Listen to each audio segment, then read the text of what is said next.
In the 17th century, Britain began building colonies across the Americas, Africa, and Asia.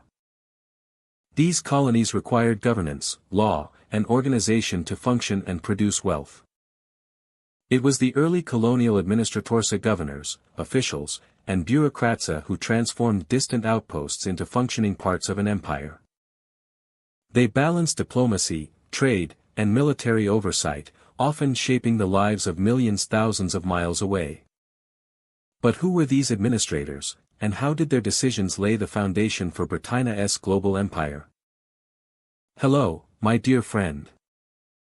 I hope you are doing well today. Thank you for joining me on this journey into one of the most important yet overlooked aspects of British imperial history. This story is not just about kings or battles, but about the people who ran the empire behind the scenes. Early colonial administrators were the planners, negotiators, and enforcers who ensured that Britannia's ambitions became reality. Through governance, taxation, law, and diplomacy, they created systems that allowed Britain to control vast territories. Were Britain's early colonial administrators visionaries shaping civilization, or were they primarily agents of control and profit? Before we begin, consider this question. Were Britain's early colonial administrators visionaries shaping civilization, or were they primarily agents of control and profit? Keep that question in mind as we explore 10 key chapters in the lives and actions of these men and women. In the early 17th century, Britain turned its attention to the Americas, seeking to establish permanent settlements and extend its influence. Jamestown in Virginia, founded in 1607, became the first enduring English colony. Across the Atlantic, Bermuda provided a strategic location for shipping and trade. Governing these distant outposts required organization, discipline, and the ability to adapt to unknown challenges, creating the need for appointed governors to oversee day-to-day administration. Governors like Thomas Dale in Virginia implemented strict laws and regulations to ensure the survival of colonists. The early settlements faced high mortality rates due to disease, malnutrition, and harsh environmental conditions. Dalia's leadership included the organization of labor, construction of fortifications, and enforcement of order to maintain both safety and productivity. In addition to managing settlers, governors coordinated trade, ensured the collection of resources, and mediated disputes, acting as both administrators and symbols of the crown's authority. The challenges confronting early governors were formidable. Colonists struggled with unfamiliar climates, agricultural setbacks, and limited supplies. Periodic conflicts with local indigenous populations required careful negotiation or defensive strategies. Disease outbreaks could decimate populations, forcing administrators to make difficult decisions about food distribution, labor allocation, and settlement expansion. Survival depended on their ability to combine practical management with strategic foresight, balancing immediate needs against long-term colonial goals. Governors also played a crucial role in maintaining morale and social cohesion. Strict codes of conduct, organized labor schedules, and clear hierarchies provided structure in a frontier environment. Punishments for disobedience and incentives for diligence reinforced discipline and productivity. This structure was essential not only for survival but also for laying the groundwork of governance that would persist in the colonies, establishing traditions of law, order, and centralized administration. The role of governors extended beyond local administration. They acted as intermediaries between the settlers and investors or the crown, reporting on conditions, resources, and challenges. Their communications shaped decisions about further investment, migration, and expansion. Their communications shaped decisions about further investment, migration, and expansion. Governors were responsible for ensuring that colonial policies aligned with broader economic and political objectives, linking distant settlements to the ambitions of Britannia's emerging empire. The first decades of colonial governance revealed the complexities of managing overseas territories. Governors needed to address shortages, prevent rebellion, and navigate cultural interactions with indigenous peoples. They developed administrative practices that balanced military preparedness with civil order, creating frameworks for taxation, labor, and trade. These early experiences informed the evolution of colonial government, establishing norms for authority, responsibility, and accountability that would influence governance for generations. Leadership in the early colonies required adaptability.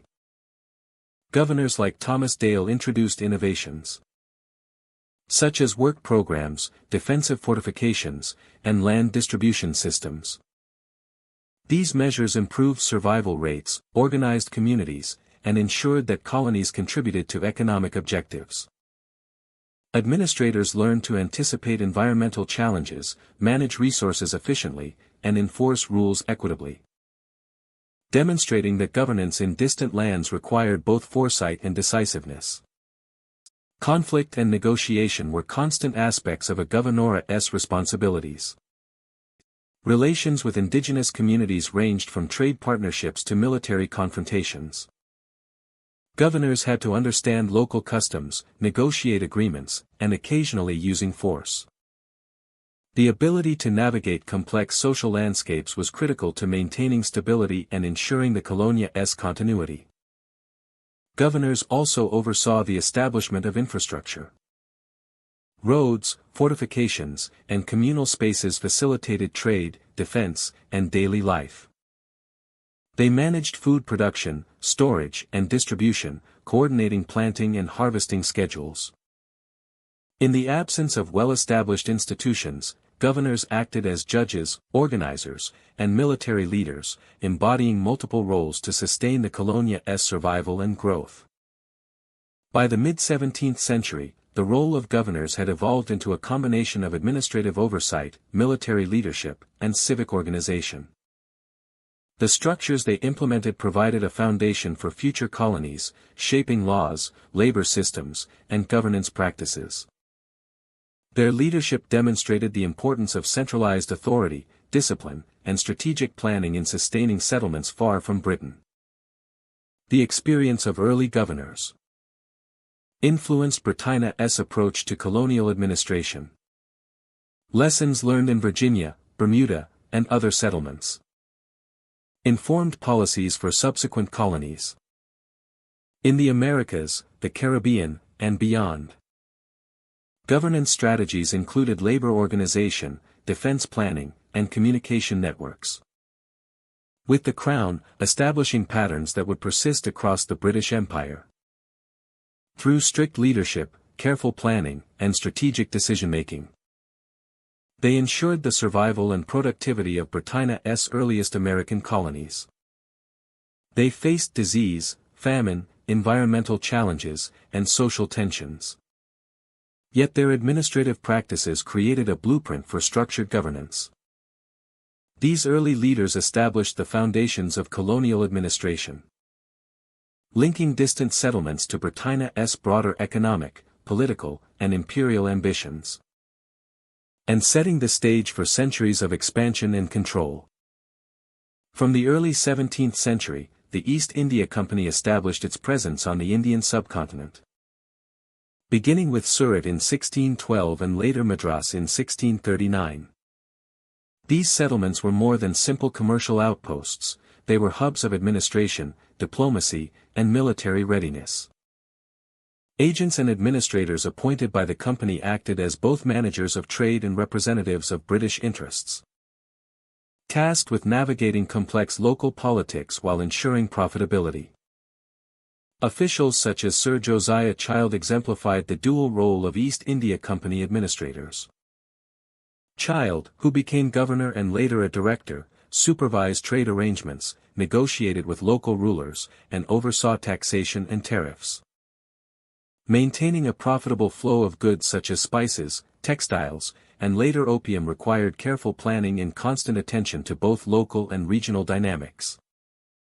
Diplomacy was essential, as relationships with rulers, merchants, and other European powers determined whether operations could proceed safely or were threatened by competition or conflict. The administrators were also responsible for defense and security. Trading posts were vulnerable to rival European powers, local rebellions, and piracy along coastal routes. Company officials maintained armed garrisons, fortified warehouses, and ships to protect the flow of goods. Officers stationed at these posts needed to balance negotiation and diplomacy with the strategic use of force, often coordinating with naval units or locally hired troops to enforce company authority. The structure of administration was hierarchical yet flexible. Senior directors in London appointed governors and factors, who in turn supervised subordinates in the field. This chain of command allowed for rapid decision-making in response to unexpected events. Whether a trade dispute, an outbreak of violence, or a natural disaster. Administrators were expected to adapt, relying on local knowledge and relationships while remaining accountable to the Compagnie's shareholders. Letters, reports, and financial accounts traveled regularly between India and England, allowing directors to monitor operations, set policies, and evaluate performance. Trade was deeply intertwined with governance. Administrators levied duties, managed warehouses, and regulated commercial activity within their jurisdictions. Agreements with local rulers often involved annual tributes or taxes, granting the company rights to operate certain markets or territories. These arrangements required constant negotiation, as shifts in leadership, rebellions, or rival European interests could disrupt established contracts. Skilled administrators navigated these changes with diplomacy, using gifts, favors, and strategic alliances to maintain favorable terms and secure the Compagnie's economic objectives. Cultural understanding and adaptation were also crucial. Administrators interacted with Indian merchants, rulers, and local communities, learning regional languages, customs, and economic systems. This knowledge allowed them to navigate complex trade networks, anticipate conflicts, and negotiate agreements that would benefit the company. At the same time, administrators introduced European legal frameworks, accounting methods, and governance structures, creating hybrid systems that combined local practices with British expectations. These systems became models for later colonial administration, illustrating how commerce and governance could be integrated effectively. The combination of trade, diplomacy, and military oversight required administrators to act decisively yet judiciously. Missteps could lead to economic losses, military confrontations, or political instability. Successful administrators maintained equilibrium, ensuring that local rulers remained cooperative, company interests were protected, and trade continued uninterrupted. They also served as intermediaries between London and local populations, translating policies into practical measures while reporting on conditions, opportunities, and threats back to company directors. Over time, the East India Compagnie's administrative system evolved into a sophisticated model capable of governing large areas while focusing on profitability. Factors and governors developed expertise in finance, law, diplomacy, and military strategy. They coordinated networks of clerks, soldiers, and merchants, creating a bureaucratic infrastructure that enabled the company to expand its influence beyond trading posts to control larger territories. This experience laid the foundation for later British colonial governance, demonstrating that effective administration could combine commercial objectives with political and military control. The system also highlighted the interdependence of commerce and power. Administrators understood that the Compagnie's success depended not only on market opportunities but also on the ability to enforce agreements, protect assets, and manage human resources. Reports of market trends, political developments, and military threats informed Londona's strategy, allowing directors to refine policies and respond to emerging challenges. Their work required careful observation, strategic thinking, and negotiation skills, as every decision could impact the flow of goods, the loyalty of local partners, and the Compagnie's reputation. By the end of the 17th century, the East India Company had established a robust network of administrators, capable of managing complex trade, diplomacy, and security concerns. Figures such as Child and other governors demonstrated That success required a delicate balance of authority and flexibility, combining European techniques with local knowledge. These administrators not only protected and expanded the company's commercial interests but also created the operational frameworks that would guide British expansion in Asia for centuries to come. In conclusion, between 1600 and 1700, the East India Company's administrators played a central role in consolidating Britannia's presence in India. They managed trade, taxation, and diplomatic relations, all while maintaining security in a competitive environment. Their work integrated commerce, governance, and military oversight into a coherent system, creating a model that influenced later colonial administration. By blending local knowledge with European methods, these administrators ensured the profitability and stability of trading posts, laying the groundwork for the eventual expansion of British power across the subcontinent. In the latter half of the 17th century, the Caribbean islands of Barbados and Jamaica emerged as vital components of the British colonial empire. These colonies were at the heart of a rapidly growing sugar industry, which had become one of the most profitable enterprises of the Atlantic world. The success of sugar cultivation depended not only on fertile land and favorable climates but also on a rigid system of administration that oversaw every aspect of production and labor.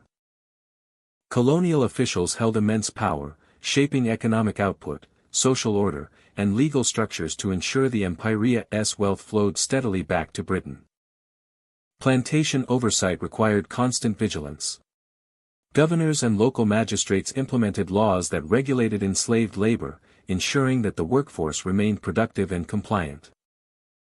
Taxes were levied on both the crops produced and the trade conducted, with officials closely monitoring shipments to prevent loss or evasion. Courts and legal authorities enforced property rights, mediated disputes, and imposed penalties that maintained order on the islands. Punishments could be severe, designed to deter rebellion and protect the interests of planters, demonstrating the extent to which economic imperatives governed colonial life. Supervision extended beyond economic concerns. Officials monitored social hierarchies and interactions, overseeing relationships between enslaved Africans, free people of color, and European settlers. Rules dictated behavior, mobility, and social engagement, reinforcing a rigid system in which power remained concentrated in the hands of colonial administrators and wealthy planters. Every aspect of life on the islands was filtered through the lens of productivity and control, reflecting the broader priorities of imperial governance. The labor system at the heart of the sugar economy relied heavily on enslaved Africans, whose work underpinned the colonia's prosperity. Administrators coordinated with planters to assign tasks, regulate working hours, and maintain discipline. Enforced routines structured the day, from field labor to processing cane in mills, creating an efficient yet brutal system. Officials were responsible for recording labor, monitoring health, and reporting incidents of resistance. Any disruption to productivity was met with swift intervention, emphasizing that the economic success of the colony depended on rigid oversight and unyielding authority. Legal frameworks provided the foundation for this control. Disputes over work, trade, or conduct were adjudicated to preserve order and protect profits. Laws against theft, sabotage, or rebellion were strictly enforced, embedding imperial authority in routine practices and social expectations. Trade management was another crucial responsibility of colonial administrators. Sugar, molasses, and other commodities were meticulously documented before shipment to Britain. Inspection of ports, warehouses, and ships was routine, reflecting the integration of economic oversight with administrative authority. By controlling both production and distribution, colonial officials maintained a system in which local resources served the interests of distant markets. The presence of administrators was felt in education, religion, and culture, as institutions were encouraged to align with imperial objectives. Churches, schools, and mission efforts promoted British norms and values, providing structure while reinforcing hierarchical authority. While these institutions sometimes offered benefits to the local population, they also reinforced social stratification, ensuring that power remained centralized. The coordination of religious, educational, and legal institutions contributed to the overall stability of the colonies, intertwining governance with economic productivity. Communication and record-keeping were essential to effective administration. Reports were sent regularly to London, detailing production figures, trade activity, and social conditions. Governors and magistrates maintained correspondence that allowed metropolitan authorities to monitor the islands from afar, exercising influence across oceans. This flow of information enabled timely intervention, resource allocation, and policy adjustments, demonstrating the intricate networks through which the British Empire maintained control. Security and enforcement were integrated into every aspect of colonial life. Local militias, patrols, and watchmen operated under the direction of administrators to prevent insurrection, protect property, and enforce regulations. These forces were not only defensive but also symbolic, projecting the authority of the empire over land, labor, and social order. Public displays of discipline and the maintenance of patrols reinforced the omnipresence of governance, ensuring that resistance was minimized and that economic objectives were consistently met. In the period between 1650 and 1700, the Caribbean colonies exemplified the extensive reach of British colonial administration. From supervising sugar plantations to enforcing laws, collecting taxes, and managing trade, officials exercised power over nearly every facet of life. Their authority ensured that resources were efficiently extracted, social hierarchies were maintained, and imperial priorities were upheld. These practices laid the foundation for the wealth and influence that Britain would continue to derive from the Caribbean for centuries, demonstrating the critical role of governance in sustaining the Empyrea's economic and strategic ambitions. The oversight of sugar colonies in Barbados and Jamaica illustrates the complex interplay between administration, economics, and social control in the British Empire. By integrating legal systems, labor supervision, trade management, and cultural institutions, colonial authorities created a framework that maximized output while consolidating power. This comprehensive approach ensured the profitability of plantations, reinforced hierarchical structures, and maintained the dominance of Britain in the Atlantic world. Through strict oversight and coordinated governance, the Caribbean colonies became a testament to the Empyrea's ability to extract wealth, enforce authority, and sustain global influence. Administrative structures, legal enforcement, and economic regulation were inseparable elements in the governance of Caribbean plantations. Officials balanced the interests of planters, the demands of the empire, and the need for social order. The integration of these responsibilities created a resilient system in which the Empyrea's wealth was safeguarded and productivity optimized. The reach of colonial administrators encompassed both the physical and social landscape, shaping the experience of life on the islands and ensuring the continued prosperity of Britannia's Atlantic interests. By the end of the 17th century, the Caribbean plantations had become central to the British economy.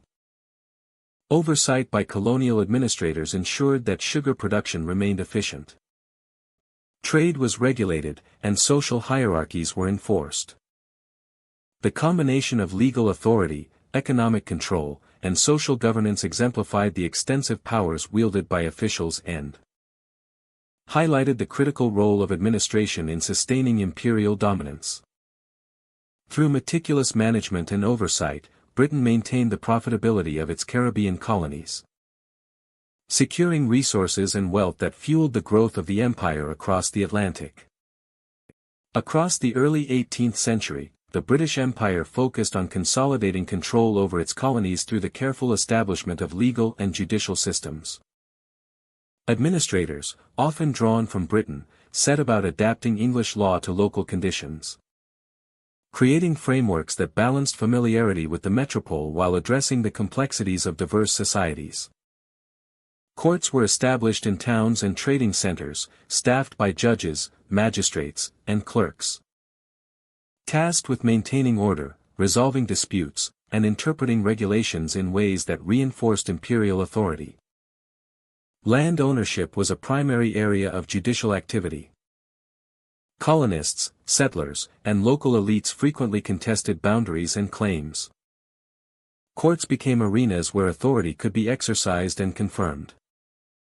Legal decisions favored those aligned with British interests, ensuring that land and resources could be accessed for trade, agriculture, and settlement under the auspices of empire. By codifying property rights and enforcing contracts, administrators provided stability that encouraged investment, commerce, and expansion within colonial territories. Trade and commerce also fell under judicial oversight. Merchants, planters, and traders relied on courts to enforce contracts, settle debts, and adjudicate disputes over shipments and customs. British legal frameworks prioritized predictability and consistency, ensuring that economic activity benefited the empire. Regulations dictated who could trade, where goods could be transported, and how profits were distributed, aligning local economies with metropolitan objectives. Courts also monitored labor arrangements, adjudicating contracts for indentured workers and enslaved populations, often in ways that reinforced hierarchies and ensured a reliable workforce for plantations, mines, and workshops. Magistrates and judges played a critical role in enforcing laws that maintained social order. They mediated conflicts between settlers and indigenous populations, regulated public behavior, and supervised local policing mechanisms. Their decisions carried authority, shaping everyday life and creating norms that aligned with British expectations. Punishments, fines, and sentences served both as deterrents and as demonstrations of imperial power, signaling to all inhabitants that the reach of empire extended into the minutiae of daily existence. Legal systems were also used to standardize governance across diverse regions. Administrators introduced codes that clarified property rights, inheritance, taxation, and trade regulations.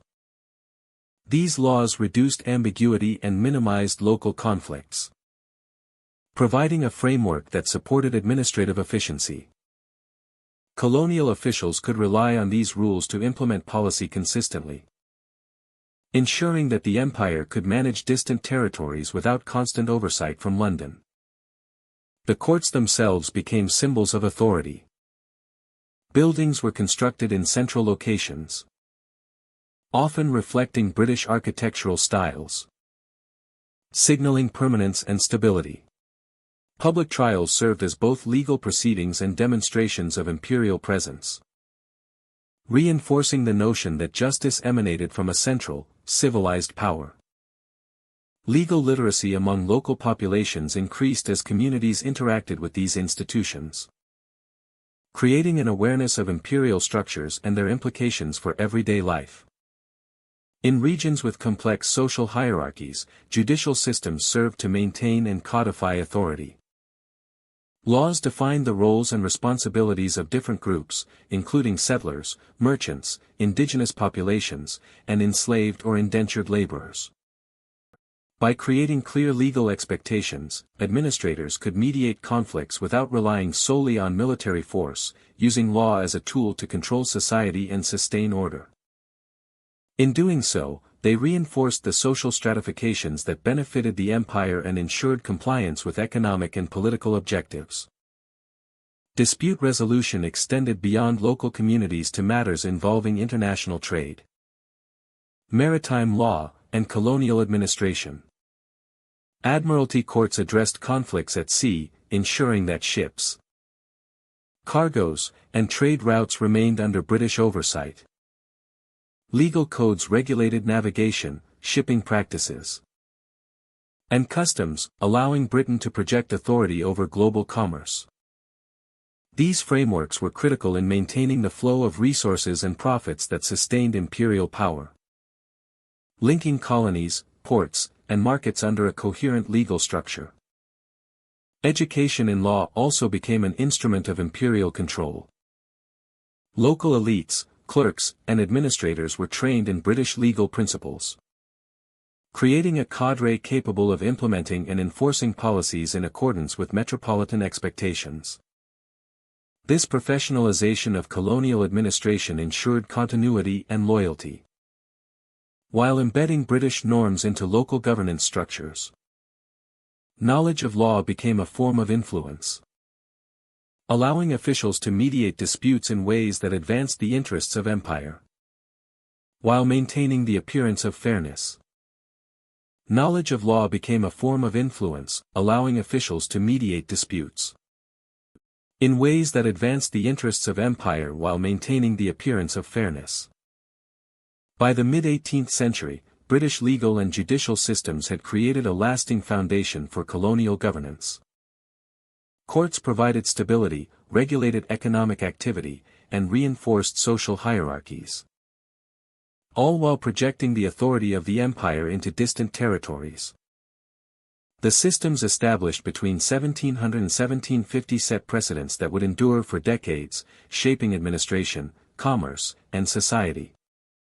The careful integration of law into colonial life demonstrated the sophistication of British imperial strategy. Legal frameworks allowed the empire to manage vast territories with limited resources, resolve conflicts without excessive reliance on force, and institutionalize authority in ways that supported economic and political objectives. These developments highlight how law became a central tool of governance, stabilizing colonial societies while ensuring that power, wealth, and control remained firmly in British hands. Ultimately, the creation of legal and judicial systems in the early 18th century was more than an administrative necessity. It was a strategic instrument of empire. By establishing predictable rules, empowering courts, and codifying social and economic structures, Britain strengthened its influence, legitimized authority, and ensured that colonies could be governed effectively from afar.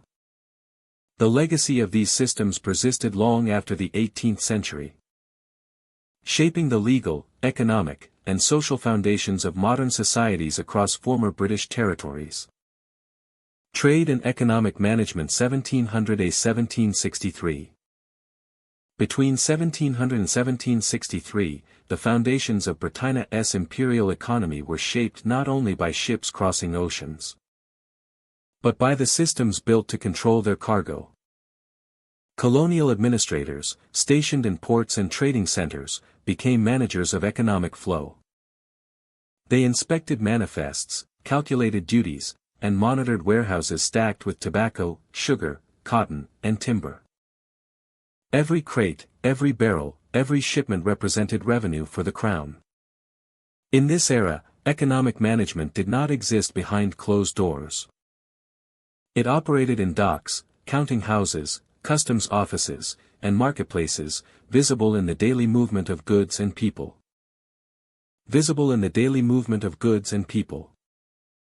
Ports served as gateways.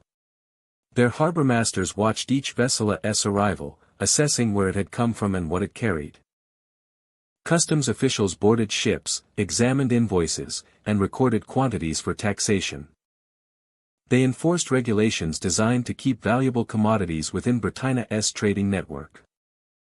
Sugar from the Caribbean, tobacco from the American colonies, and cotton from plantation economies were not meant to enrich rivals. They were meant to sustain British industry and finance government ambition. Through paperwork and inspection, officials shaped an imperial's economic lifeline. Warehouses became extensions of governance. Goods placed inside them were measured, sealed, and tracked. Clerks kept ledgers that documented every movement. Merchants negotiated space to store products before auction or export. These buildings guarded wealth long before it reached British shores. The exchange of goods in these spaces revealed the system that underpinned imperial commerce. Control did not depend solely on force. It depended on supervision. Authority operated through numbers, signatures, and evaluations. Negotiation was constant. Administrators met with merchants to discuss tariffs and shipping restrictions. Disagreements unfolded in offices overlooking the water. Commercial strategy was debated alongside local conditions. Too heavy a tax risked provoking resistance. Too light a tax risked losing revenue. Officials learned to balance the Crown's demands with colonial realities. Compromise became a skill as important as enforcement. Colonial governance relied on the ability to maintain cooperation between state and commerce. Economic management extended inland.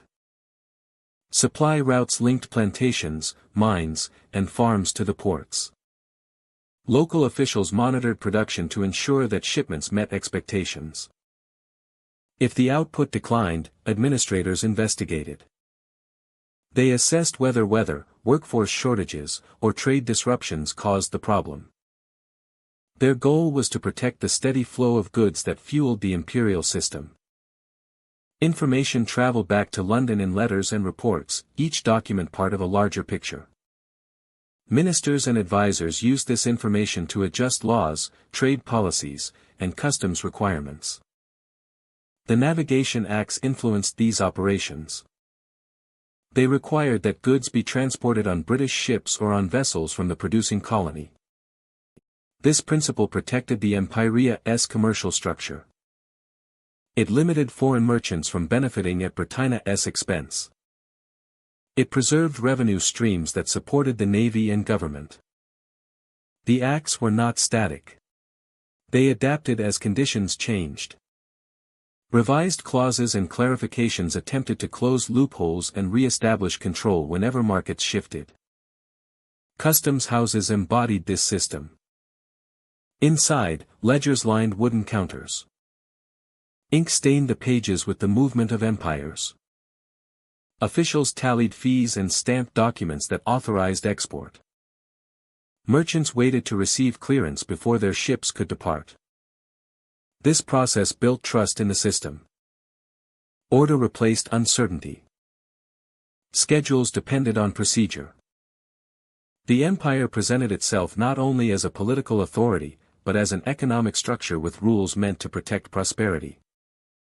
At sea, naval escorts and patrols ensured that merchant ships reached Britain safely. Piracy, privateering, and conflict threatened the movement of goods. Naval protection was not solely military. It was economic. A lost cargo represented lost revenue, lost investment, and lost confidence. Administrators on land coordinated with naval officers to establish convoy schedules and secure dangerous routes. In this way, economic management and maritime strategy became inseparable. Colonial economies adjusted to these systems. Plantation owners calculated profits by considering tariffs, shipping costs, and storage fees. Merchants adjusted trade patterns to meet customs regulations. Local producers changed planting and harvesting cycles to align with export demands. Economic management shaped daily decisions. It influenced what crops were grown, which ports expanded, and which businesses thrived. Behind every commercial success stood clerks, inspectors, and administrators who maintained the system. The 7 Years' War, beginning in 1756, strained these structures. Trade routes came under attack. Naval resources shifted to military theaters. Administrators struggled to maintain the flow of goods while preparing for the uncertainties of war. Ports reinforced defenses. Warehouses became storage centers for critical supplies. Customs officials tightened inspections to prevent smuggling and economic disruption. Even in war, the goal remained the same. By 1763, when the war ended, the importance of economic management had become undeniable. The empire expanded. But expansion increased the cost of administration and defense. Britain faced debts that required higher taxation and tighter regulation. The very systems designed to maintain balance now faced pressure to produce more revenue. The structure that once held commerce steady would soon become a source of friction, shaping political debates that followed. The era from 1700 to 1763 reveals the heart of colonial governance. It was not only about territory or military control. It was about ensuring that wealth reached the crown. Officials became managers of global exchange. Their work underpinned the rise of industries, supported naval growth, and financed political ambition. Every port inspection, every customs stamp, every warehouse ledger contributed to the imperial's stability. Trade and economic management defined the relationship between colony and metropole. It connected distant coasts with the counting houses of London. It turned cargo into capital, capital into influence.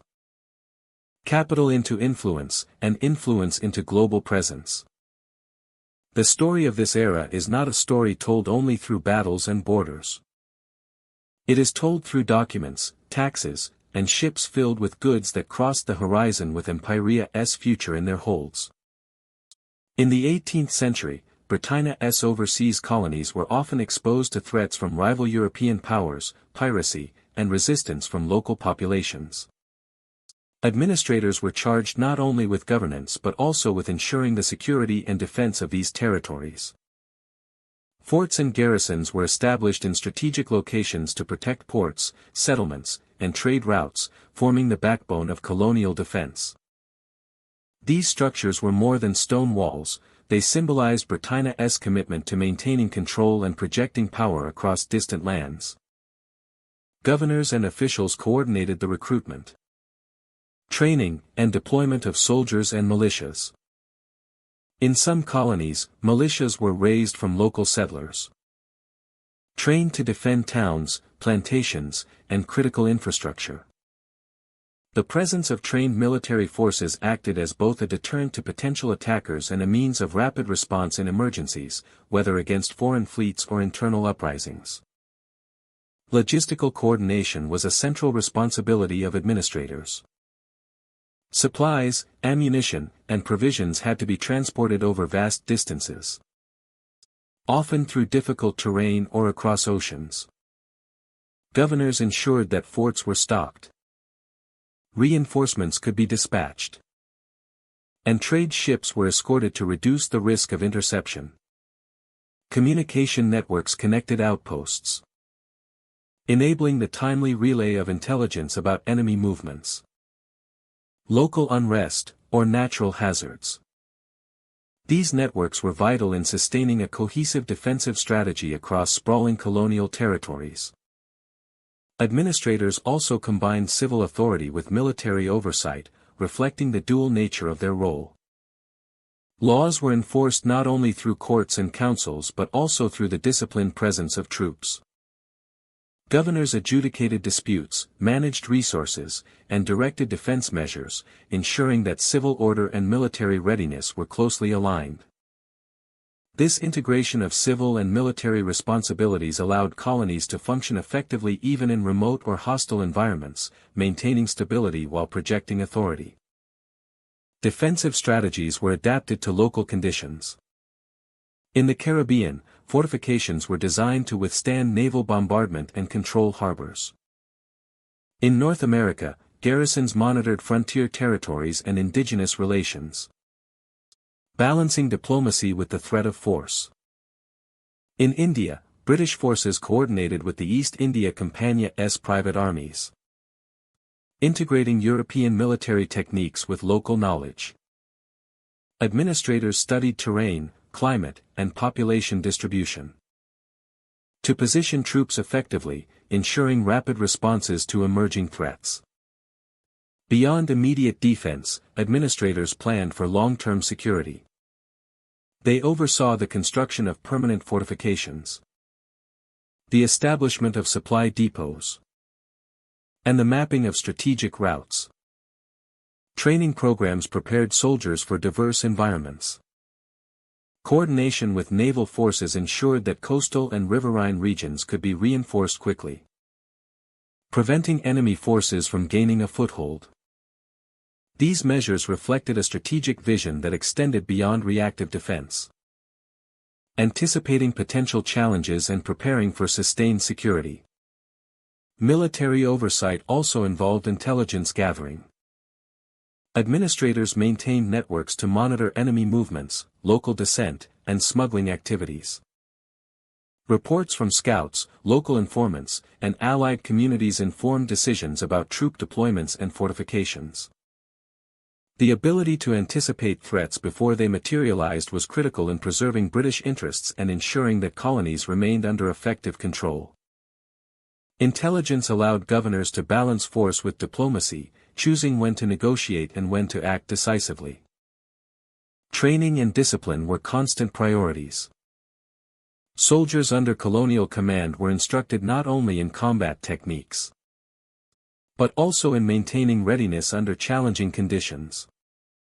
Drill routines, weapon maintenance, and morale-building exercises ensured that forces could perform effectively under pressure. Governors supervised these activities personally or through trusted officers, instilling loyalty and a sense of purpose. A disciplined military presence reinforced the perception of authority, deterring rebellion and external aggression alike. Administrators faced the challenge of limited resources. Troop numbers, funding, and supplies were often constrained, requiring careful allocation. Governors prioritized strategic locations, reinforced key settlements, and organized local militias to supplement regular forces. This adaptability allowed colonies to remain secure despite logistical limitations, demonstrating the importance of resourceful leadership. Balancing limited resources with the need for effective defense was a hallmark of competent administration in the 18th century. The combination of civil governance and military oversight created a framework for sustainable colonial control. Administrators coordinated law, defense, and economic management to ensure that colonies could withstand threats, while contributing to Britannia's broader imperial objectives. It allowed Britain to maintain authority over vast and distant territories, projecting power efficiently and effectively. This dual role required foresight, strategic planning, and the ability to integrate diverse functions into a cohesive system.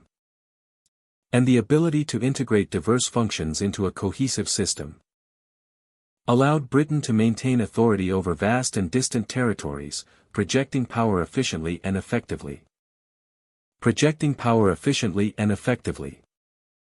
This dual role required foresight, strategic planning, and the ability to integrate diverse functions into a cohesive system.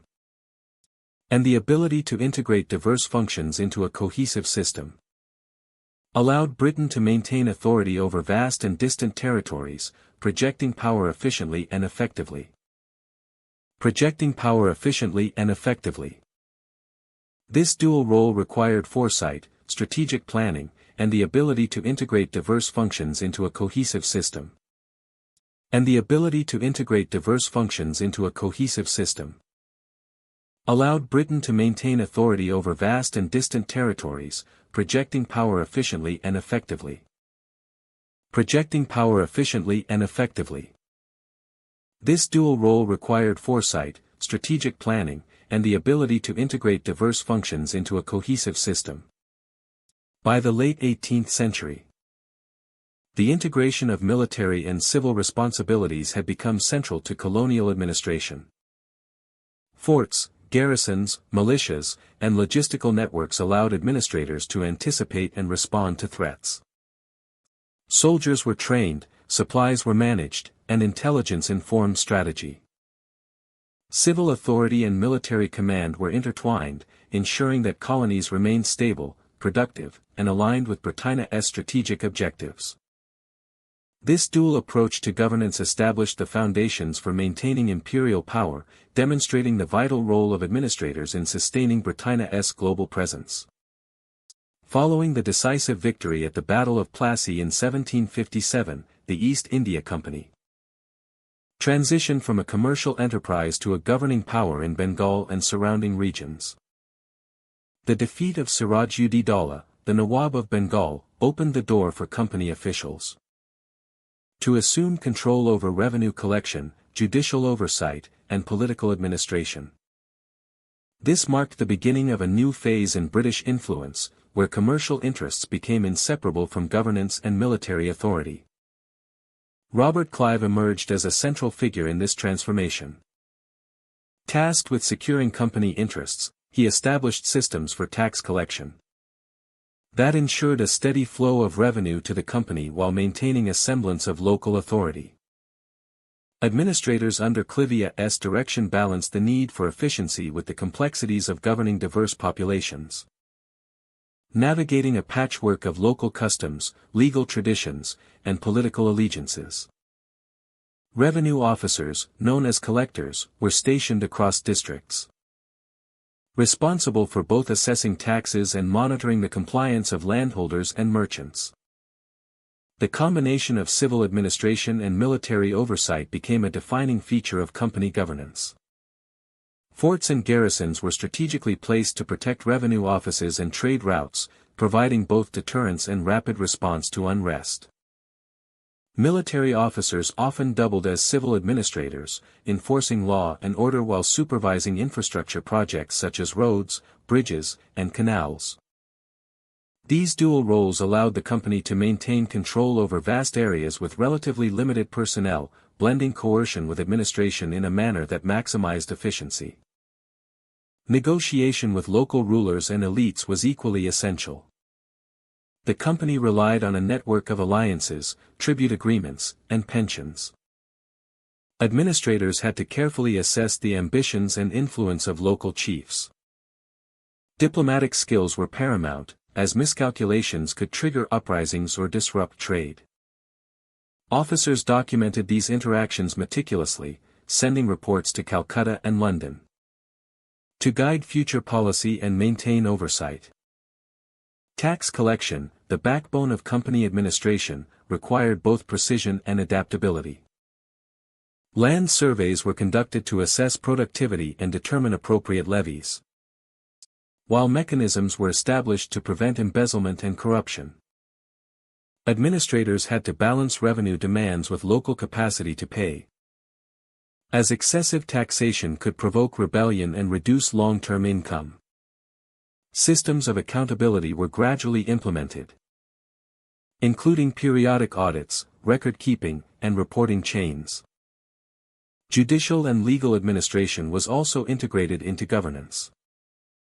Courts staffed by company officials handled civil disputes, commercial regulations, and criminal cases, often applying a mixture of local customary law and British legal principles. This hybrid system facilitated smoother governance, as it maintained familiar structures for the population while asserting the Compania's authority.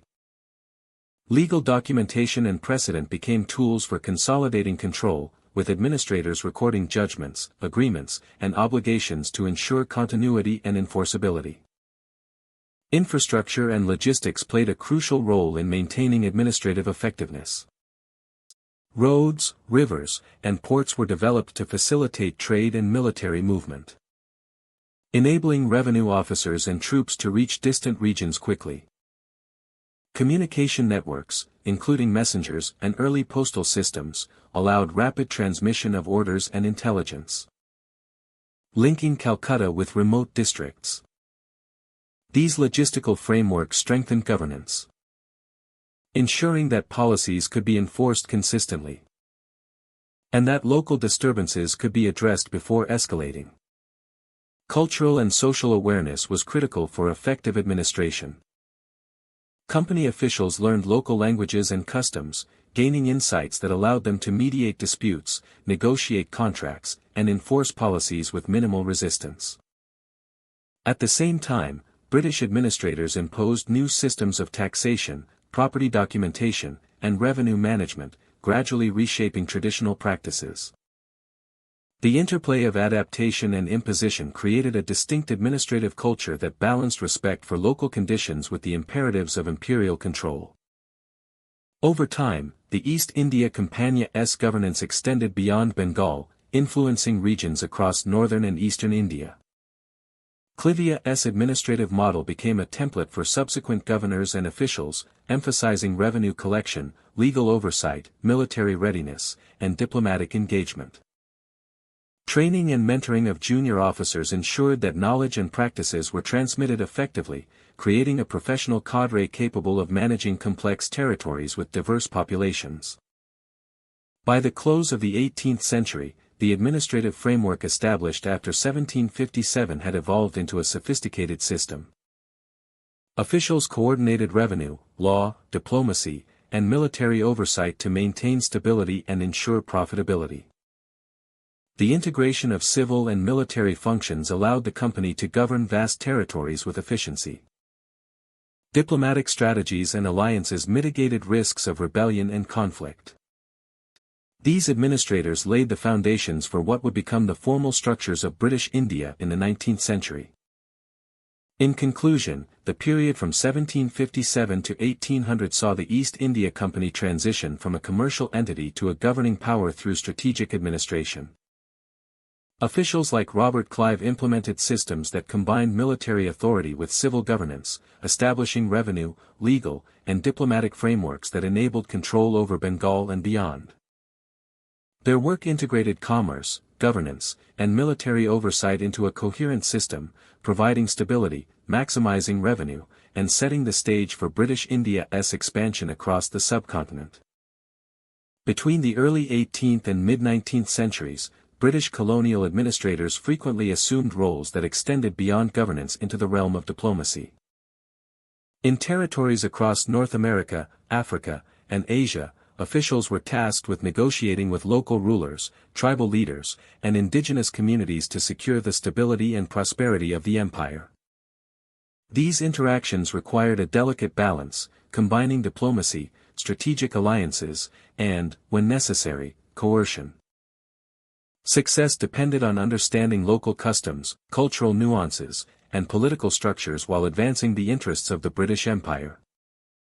These interactions required a delicate balance, combining diplomacy, strategic alliances, and, when necessary, coercion. Success depended on understanding local customs, cultural nuances, and political structures while advancing the interests of the British Empire. Treaties formed the cornerstone of this approach. Administrators negotiated agreements that often involved land usage, trade rights, military support, or resource extraction. These treaties were tools for establishing British influence without resorting to constant warfare.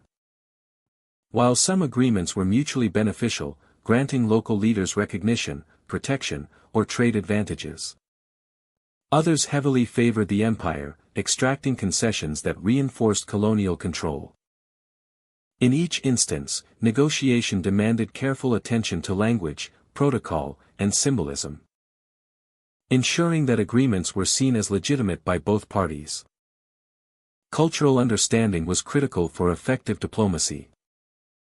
Knowledge of rituals, ceremonies, and customs enabled officials to demonstrate respect and earn trust, while missteps could provoke resistance or rebellion.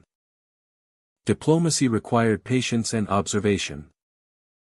As officials assessed the motivations of indigenous leaders, the dynamics between rival groups, and the broader regional context, strategic alliances were often formed by leveraging these relationships, creating networks of influence that reinforced British authority without direct military intervention.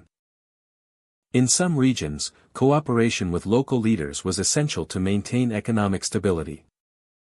Trade networks relied on indigenous intermediaries who facilitated the movement of goods, labor, and resources. Administrators negotiated agreements that secured access to commodities such as furs, timber, spices, or minerals. By recognizing the authority of local rulers and integrating them into colonial administration, British officials minimized friction and ensured a smoother flow of resources to metropolitan markets. These arrangements also allowed the empire to project power over larger territories than could be controlled by force alone. Coercion, however, remained a tool when diplomacy faltered. Administrators retained the authority to apply military pressure, restrict trade, or enforce regulations when local leaders resisted agreements or threatened imperial interests. The threat of force reinforced negotiations, signaling that cooperation was advantageous and defiance costly. Yet even in these cases, the careful use of power was combined with diplomatic overtures, as excessive brutality could alienate allies and spark wider unrest. The most successful administrators were those who could blend negotiation with measured enforcement, ensuring compliance while maintaining the appearance of legitimacy. Negotiations also addressed political alliances between indigenous groups and other colonial powers. In contested regions, administrators sought to position Britain favorably against rivals such as France, Spain, or the Netherlands. Treaties often included clauses for mutual defense, non-aggression, or preferential trade, aligning local actors with British strategic goals. These agreements reinforced imperial influence, extending the reach of governance beyond the immediate capacity of colonial forces. By leveraging alliances, Britain could shape regional politics, manage conflicts, and expand territorial control with minimal direct intervention. Education, religion, and cultural institutions intersected with diplomacy. Missionaries, schools, and advisory councils provided channels for interaction, facilitating dialogue and creating shared frameworks for negotiation. Administrators utilized these institutions to communicate expectations, mediate disputes, and influence indigenous communities. This approach allowed the empire to embed authority subtly within local structures, promoting compliance and cooperation without overtly imposing foreign rule. The combination of diplomacy, cultural engagement, and strategic alliances reflected the multifaceted nature of colonial governance. Record-keeping and communication were essential to sustaining these diplomatic efforts. Reports detailing treaty negotiations, local conditions, and political developments were sent to metropolitan authorities, ensuring that decisions aligned with imperial priorities. Administrators documented agreements, tracked compliance, and monitored the shifting allegiances of indigenous actors. These records provided oversight, enabling timely adjustments to policy, resource allocation, or military support. By maintaining detailed correspondence, colonial officials projected power across vast distances, linking local diplomacy to broader imperial strategy. The success of diplomatic efforts was measured by stability, resource flow, and the reduction of conflict. Regions where treaties and alliances were effectively managed experienced more predictable trade, smoother administration, and fewer uprisings. Conversely, failures in negotiation often led to skirmishes, rebellion, or disruptions to commerce. Administrators who combined cultural insight, strategic foresight, and measured coercion were able to secure British objectives while maintaining relative peace, demonstrating the critical importance of diplomacy as an instrument of colonial governance. By the mid-19th century, the cumulative effect of these diplomatic strategies strengthened British imperial power. Treaties with indigenous leaders and alliances across regions allowed Britain to control trade, manage resources, and extend influence without relying solely on military conquest. Administrators' ability to navigate complex social, political, and cultural landscapes ensured that colonial objectives were met, while local actors were integrated into systems that reinforced imperial authority. This blend of negotiation, alliance building, and enforcement exemplified the sophisticated approach Britain employed to maintain a global empire. Ultimately, diplomacy and indigenous relations between 1700 and 1850 were a cornerstone of British colonial administration. The careful orchestration of treaties, cultural understanding, strategic alliances, and selective coercion allowed officials to manage vast territories with limited forces. Through these methods, Britain established enduring influence, secured economic interests, and maintained stability in regions where direct control was challenging. The lessons of this period underscore the centrality of diplomacy as a tool for sustaining an empire, demonstrating that negotiation, cultural insight, and strategic planning were as vital to power as armies or navies. In examining this period, it becomes clear that colonial success relied on the integration of diplomatic skill with administrative authority. Treaties, alliances, and cultural engagement provided channels for influence, while enforcement and oversight ensured compliance. Administrators who navigated these challenges effectively were able to maintain order, extract resources, and extend British power across continents.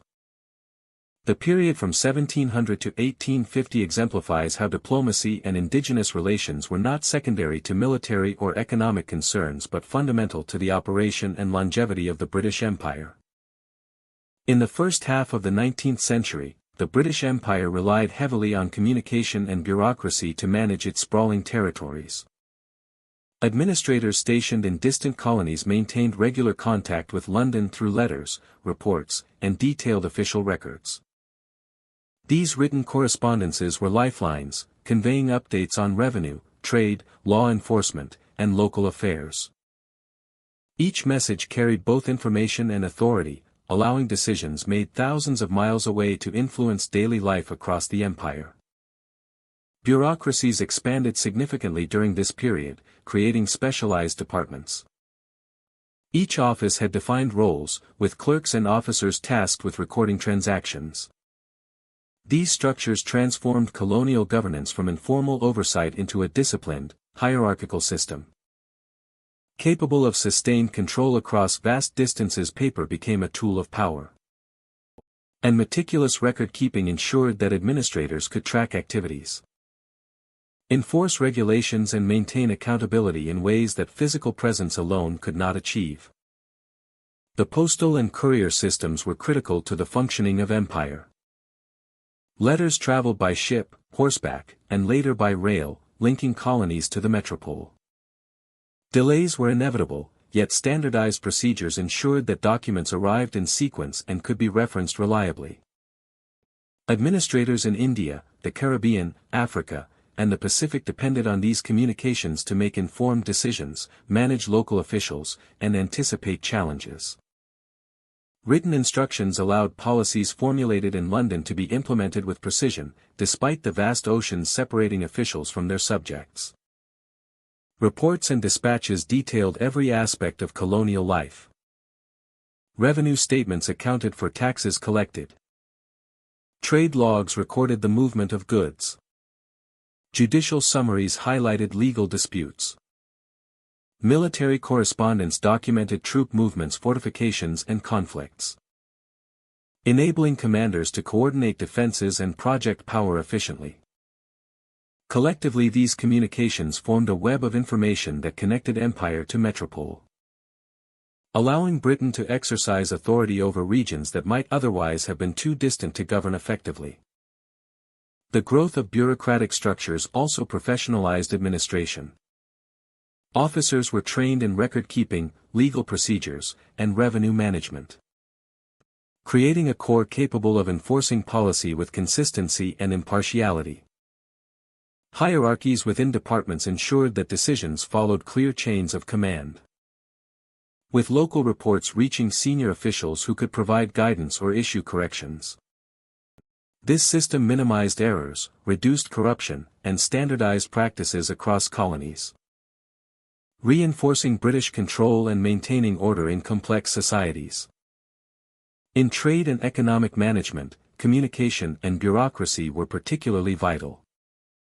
Administrators monitored exports and imports, ensured compliance with mercantile laws, and recorded duties and tariffs.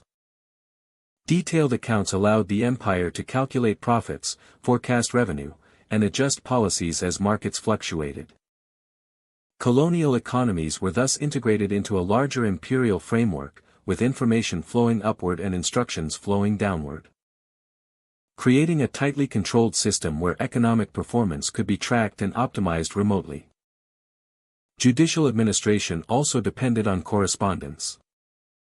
Reports from courts and magistrates informed colonial governors of local disputes, legal irregularities, and the enforcement of imperial law.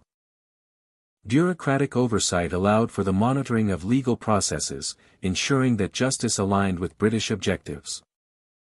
This correspondence also provided a record for appeals, reviews, and policy adjustments, reinforcing the perception of fairness while consolidating metropolitan authority over local populations. Reinforcing the perception of fairness while consolidating metropolitan authority over local populations. Consolidating metropolitan authority over local populations. Military operations benefited equally from bureaucratic efficiency. Dispatches and reports allowed commanders to coordinate garrisons, manage supply lines, and respond to uprisings or external threats. Officers could request reinforcements, communicate intelligence, and issue orders that were recorded and traced, providing accountability and continuity.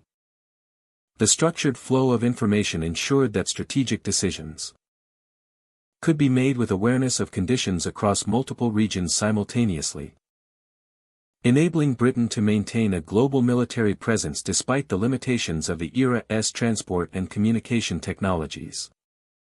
Telegraphs began to supplement traditional correspondence in some regions, accelerating the speed at which critical information traveled.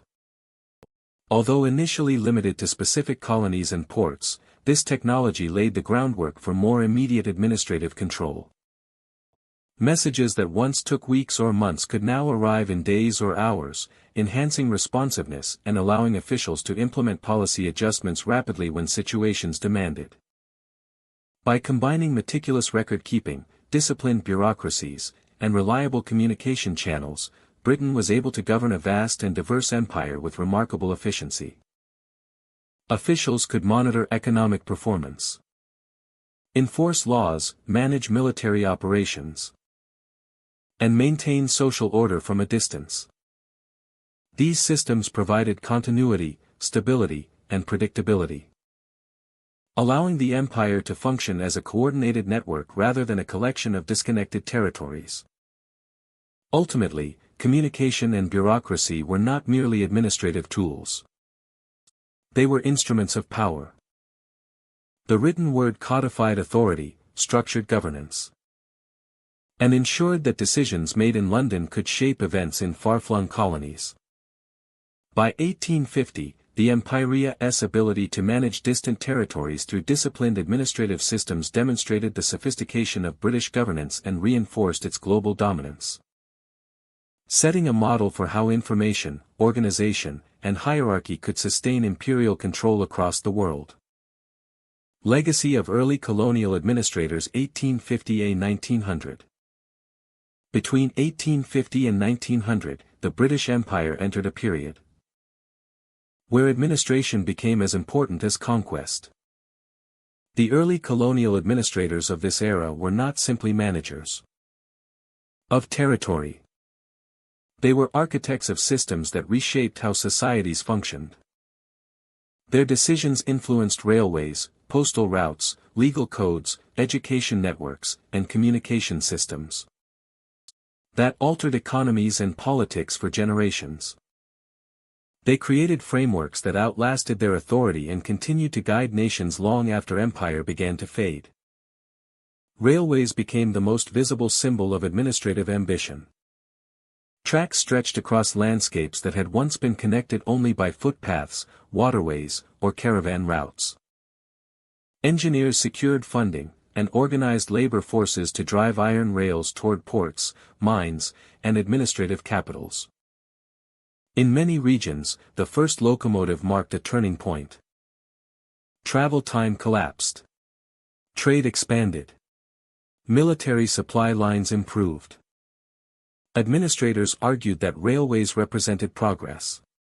They also ensured faster troop movement and tighter control. Transport served both development and authority.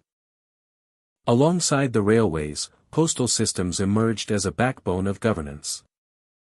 Letters, documents, and official orders moved through networks built for efficiency. Postal stations appeared in cities and rural centers.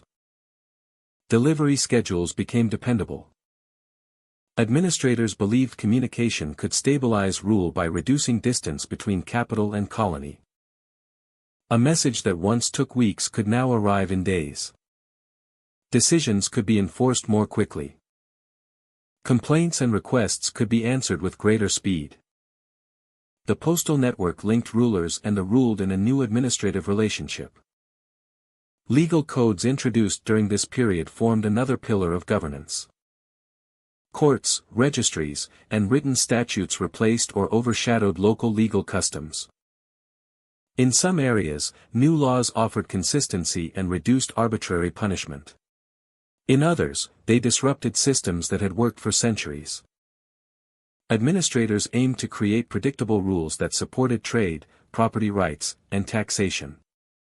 Legal codes taught subjects how the empire expected disputes to be resolved. Even after independence, many countries retained parts of these systems, adapting them to fit national identity while still reflecting their origins. Education became a tool of influence as well as instruction. Schools appeared in towns and mission centers, offering lessons in language, arithmetic, and administrative skills. While some students embraced new opportunities for employment or social mobility, others saw cultural disruption. Administrators believed education would prepare clerks, translators, teachers, and minor officials to serve in government offices. The curriculum shaped expectations of citizenship and authority. Many future leaders of independence movements learned in these same classrooms, using the tools given by empire to challenge it later. Administrative decisions extended into economic planning. Agricultural systems shifted toward cash crop production.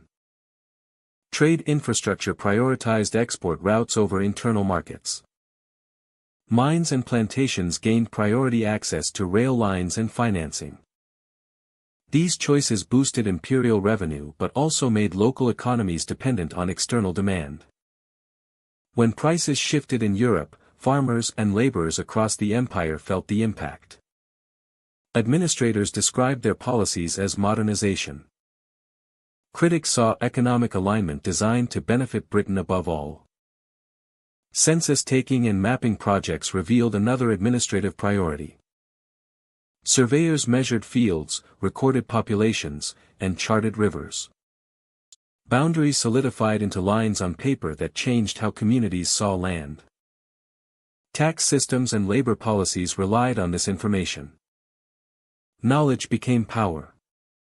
Administrators believed that a territory could only be governed properly if it was understood on paper. These measurements would later influence national borders and political divisions long after empire ended. Public health systems expanded as administrators confronted disease. Hospitals and sanitation boards appeared in major cities. Clean water projects began in places struck by cholera. Quarantine stations rose near ports. While these initiatives protected lives, they also protected labor forces and trade. Economic function depended on health. Administrators balanced humanitarian language with practical motives. Their actions revealed a core truth of empire. Welfare and productivity were intertwined. Administration also shaped social hierarchy. Officials favored groups willing to cooperate with governance. Some communities gained influence, positions, or contracts. Others faced marginalization. These decisions created divisions that outlasted the administrators who made them. Loyalty became currency. Access to authority depended on alignment with the system. These patterns influenced politics well into the 20th century, resulting in debates about identity, representation, and belonging. By the late 19th century, communication technology accelerated change. Telegraph lines stretched across coasts and continents. Messages crossed oceans faster than ships. Colonial capitals and London exchanged instructions rapidly. Governors no longer acted alone. They worked as parts of a unified administrative machine. Decisions formed in distant offices, shaping local realities. Authority felt both near and far, present and remote. Despite this reach, administrators faced limits. Resistance took many forms. Some communities protested taxes. Others created schools and newspapers that challenged policy. Workers organized against conditions on plantations or railways. Leaders demanded representation or legal rights. Administration functioned beside opposition, negotiation, and adaptation. The empire did not move forward unchallenged. It moved forward through constant adjustment. The legacy of these administrators is not simple. Their system supported stability and infrastructure. Railways improved mobility but reinforced export-based economies. Schools educated new generations but reshaped identity. Legal codes standardized justice but reduced local autonomy. Every improvement carried compromise. Every structure carried consequence. As the 19th century closed, the empire stood on a foundation built by these administrators. The systems they created allowed Britain to sustain influence across continents. When decolonization began, these same systems became the starting point for independent governments. Some nations retained postal codes, rail networks, and court systems. Others reformed or rejected them. But few could ignore them. The imprint remained. The legacy of early colonial administrators endures in infrastructure, institutions, and the patterns of governance that shape nations today. It lives in railway lines, courtrooms, and the routes of postal carriers. It lives in city grids, school systems, and policies that echo decisions made more than a century ago. It lives in the questions people continue to ask about authority, identity, and history. This story is not a celebration nor a condemnation. It is a recognition of how administration, more than conquest, sustained empire. It shows that power can operate through routine as surely as through force. It reveals how procedures and paperwork can guide the fate of nations. And it reminds us that history is built not only by battles and borders, but by those who wrote laws, counted cargo, managed railways, and signed documents that carried the weight of an empire into the future. The story of Britannia's early colonial administrators is one of vision, management, and control. Through governance, law, trade, diplomacy, and military oversight, they transformed distant territories into functioning parts of an empire. While some contributed to stability and infrastructure, their work often reinforced inequalities and exploitation. Thank you for joining me on this journey through history. May understanding the roles of these administrators help us appreciate the complexities of empire and the forces that shape the modern world. Until next time, my friend, stay curious and continue exploring the stories that define nations.